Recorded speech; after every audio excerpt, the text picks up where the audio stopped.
Hey y'all, it's Nancy the Handy Scandy. Welcome back for another crafty venture. And once again, I welcome you to something completely different.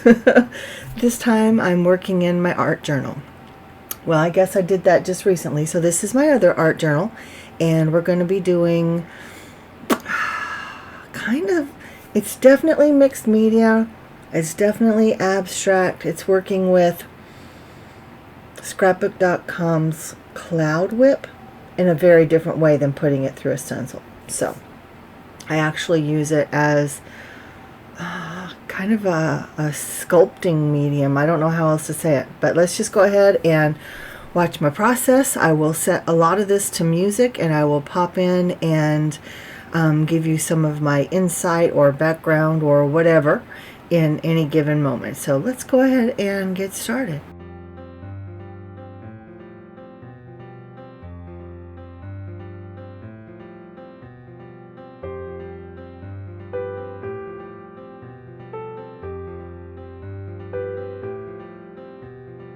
If you have not used Cloud Whip, know that it is not a soft, mushy, pliable, cloudy substance.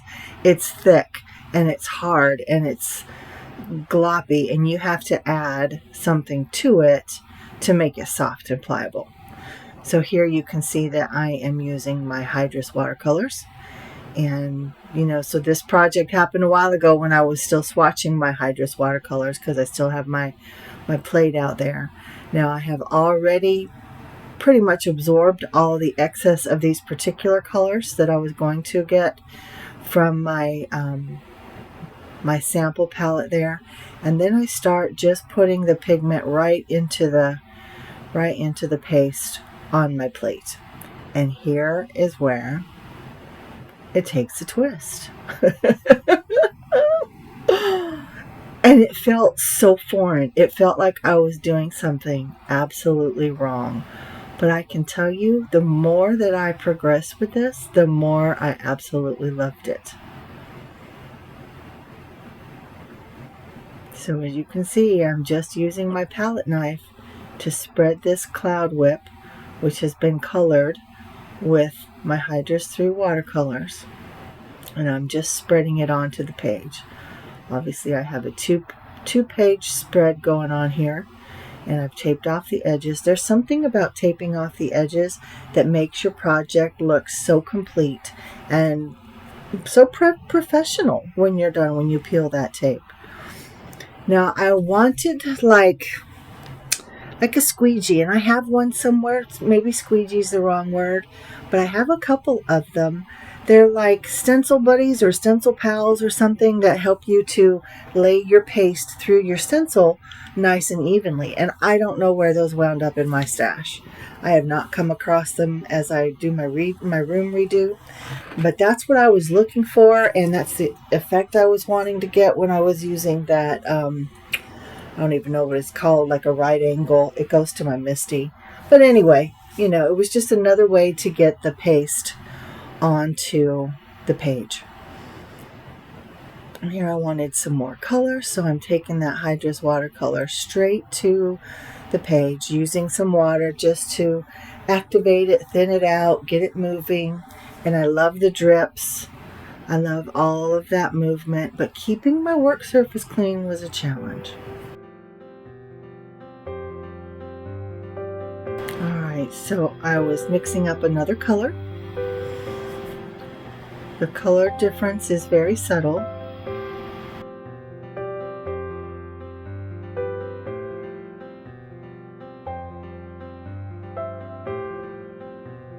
And again, using a different palette knife to spread the product.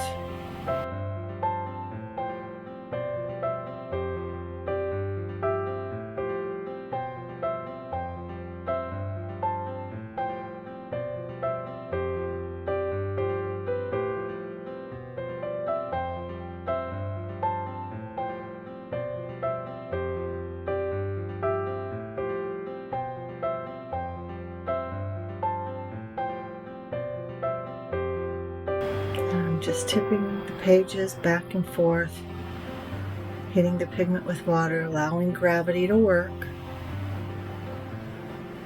And keep in mind, the more fluid I add to the paste, the thinner and,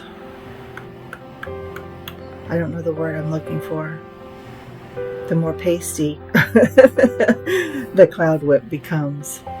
And I'm not looking to change the texture or the consistency of the paste anymore, but that is what happens. It does make it a little bit easier to move it about on the page. Now when I add this red oxide, oh my gosh, it's absolutely stunning. Love that pop of red with all of those neutrals.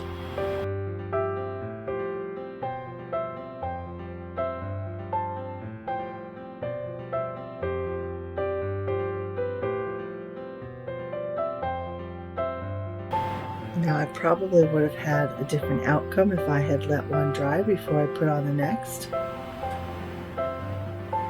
But I was very impatient. Just wanted to keep moving.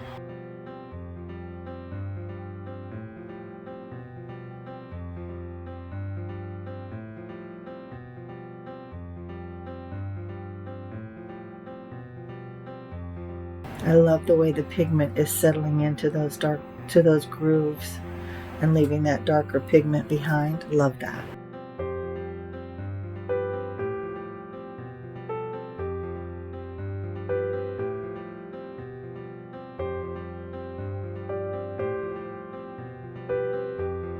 Just come in and just do some simple mark making.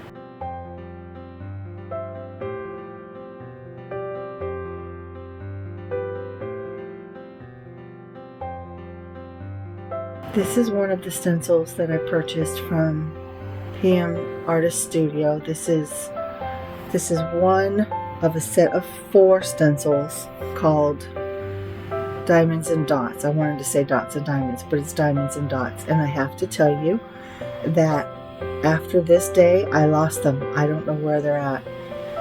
They're here somewhere. I just have no idea where. I cannot find them, and I've looked and looked and looked. Apparently I haven't looked in the right place, but I did end up ordering them again. But I love the texture and the pattern that this is giving. And in some places I did put more paste down, but in other places I literally just pressed it into the wet soggy paste. Now I'm hitting it with my heat tool a little bit, helping it dry.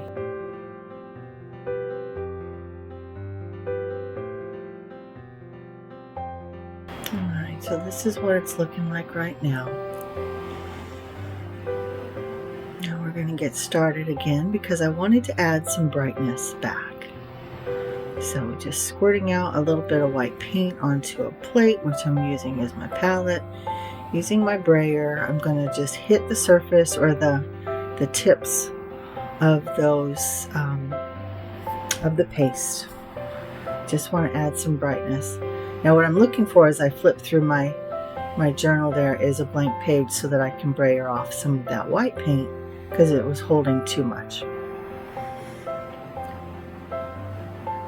And I can't seem to find a happy medium with the brayer. Either it's too much paint and I'm getting blobs that I didn't necessarily want. In retrospect, I think they look fine. But at the time, I did not like them.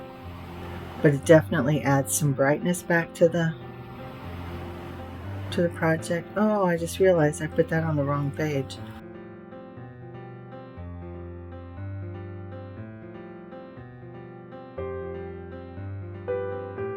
Now, I like the brightness that this adds, and it draws attention to some of that texture.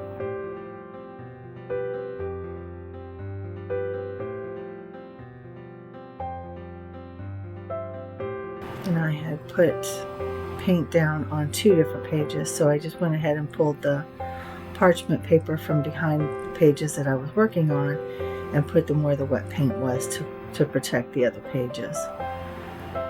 So here's where I think I'm done. I'm going to go ahead and pull up all of the tape, and I love the reveal.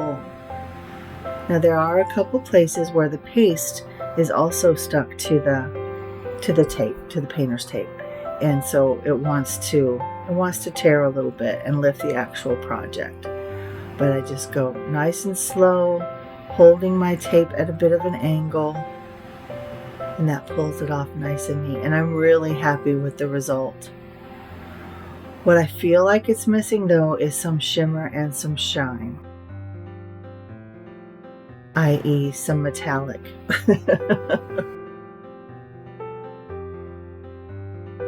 And here's where I'm coming in with my metallics, right? I've got a variety of different grays and silvers, and then some gold, copper, and bronze.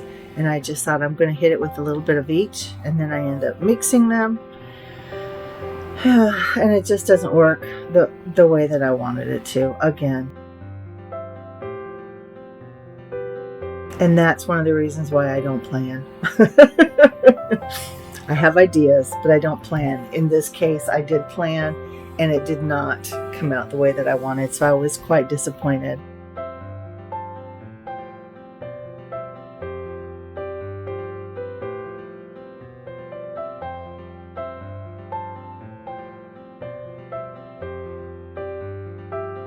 And I feel like I'm just covering up too much. In the end, I still love it. I go back and I do some modifications.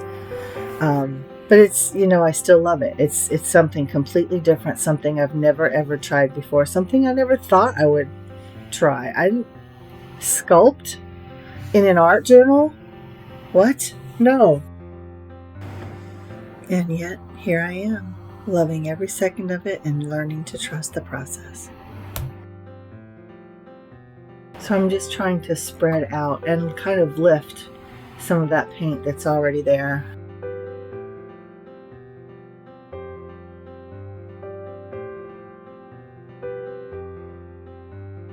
And also remember that I've already lifted my tape, so I'm trying to stay within the confines of the actual art.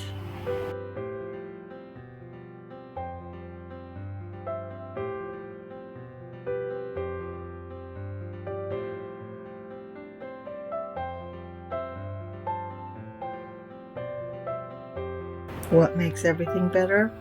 Splatter.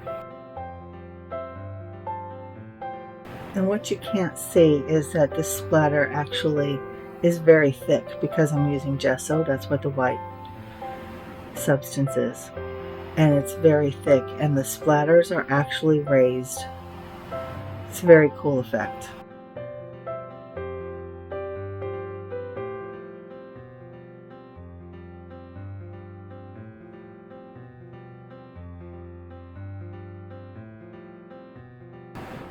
And I finally put the brush down, I put the brayer down, I put the spatulas down, and this is the final finished project.